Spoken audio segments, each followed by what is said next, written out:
La verdad es que fue para mí una de las grandes decepciones y me dejó verdaderamente tocado lo que sucedió cuando investigamos este asunto. Nosotros le pedimos a la comisión que abriera una investigación, pidió al Gobierno de España que explicara esta ayuda de Estado, el área de competencia de la Comisión Europea, nos pasó todos los materiales, los estudiamos con muchísimo cuidado, toda la respuesta del Gobierno de España, la estudiamos con muchísimo cuidado, hicimos rueda de prensa, hicimos un vídeo en YouTube que está teniendo ahora muchas visitas y nos pareció de libro. Yo no tenía ninguna duda de que aquello iba a tener consecuencias porque era clarísimo, eran 54 millones a una empresa que básicamente no volaba, que básicamente no tenía, o sea, no había flota, eran 4 aviones de los cuales 3 no funcionaban, no era viable económicamente, llevaba años en pérdidas, tenía unos préstamos rarísimos de Panacorp, una entidad muy rara, tiene un accionariado extrañísimo, todo conectado con prácticas muy dudosas. O sea, realmente por todas partes no se entendía la ayuda. Y nosotros, el partido en aquella época tenía la idea de que nosotros no éramos parte del sistema,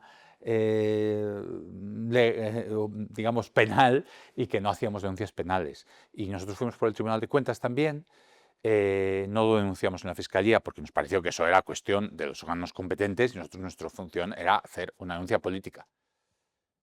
Pero la realidad es que no hubo investigación, la Comisión Europea lo dejó ir y en España no hubo una verdadera presión política suficiente. O sea, yo no vi una reacción de la sociedad española ante algo que era claramente unas prácticas mafiosas, no vi esa reacción. Y a mí me dejó muy sorprendido que no hubiera algo muchísimo más importante en ese momento. Creo que es una lacra enorme el que cosas así puedan suceder y que no haya consecuencias.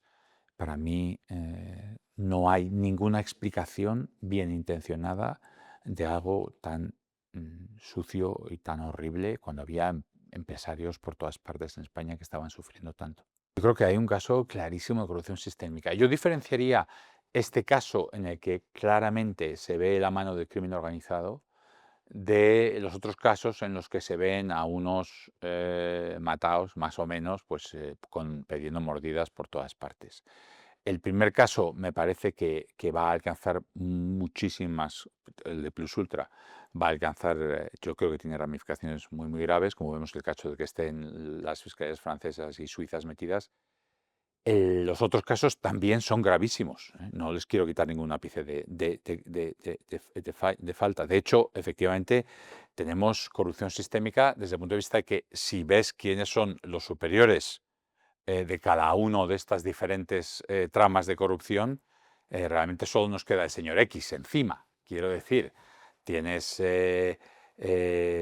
por un lado la SEPI, que depende del Ministerio de Hacienda, tienes por otro lado el Ministerio de Transportes, que depende de un ministro que solo depende del presidente de gobierno, tienes, o sea, un secretario de organización que solo depende del presidente de gobierno. Quiero decir, todas estas cosas pueden estar pasando por separado, pero realmente solo hay una persona que es responsable de cada una de estas a la vez, ¿no? Entonces me parece que sí, que es una corrupción sistémica y muy grave. Lo fundamental es que nos gastemos lo que nos han dado vía transferencias directas, subvención, ¿no? La parte a fondo perdido que concede el plan.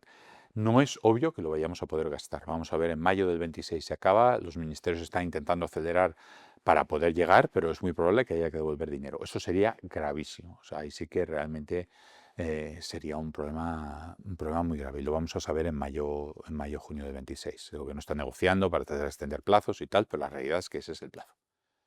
Y Europa se está moviendo ya al siguiente escenario, que es el escenario de negociar los presupuestos siguientes. O sea, que nadie en Europa quiere dar plazos adicionales. Si ese dinero se devuelve, pues Europa va a decir, oye, fenomenal.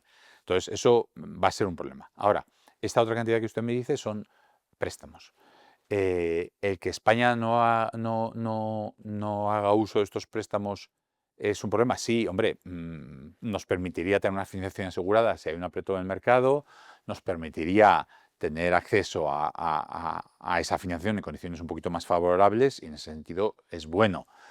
pero es menos grave que si realmente algunas de las transferencias directas no las gastamos. Y mi impresión es que va a haber mucho más que lo que usted me está contando a lo que vamos a, me temo, renunciar.